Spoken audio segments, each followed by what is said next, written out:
Hello, welcome to Do It Yourself channel. Today I will show you where to find the option and how to turn off or delete magnification shortcut in Samsung Galaxy S22.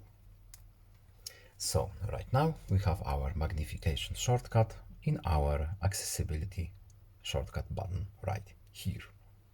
We can of course edit our shortcuts from this menu here. We can turn off magnification, but we can also go to our settings, then accessibility, next visibility enhancements, and here we have our magnification, and here is our shortcut.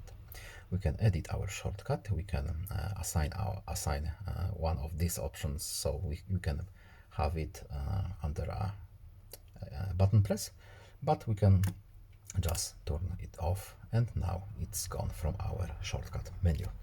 I hope this video was helpful to you. Please leave a like and subscribe. Have a nice day and see you in the next video. Goodbye.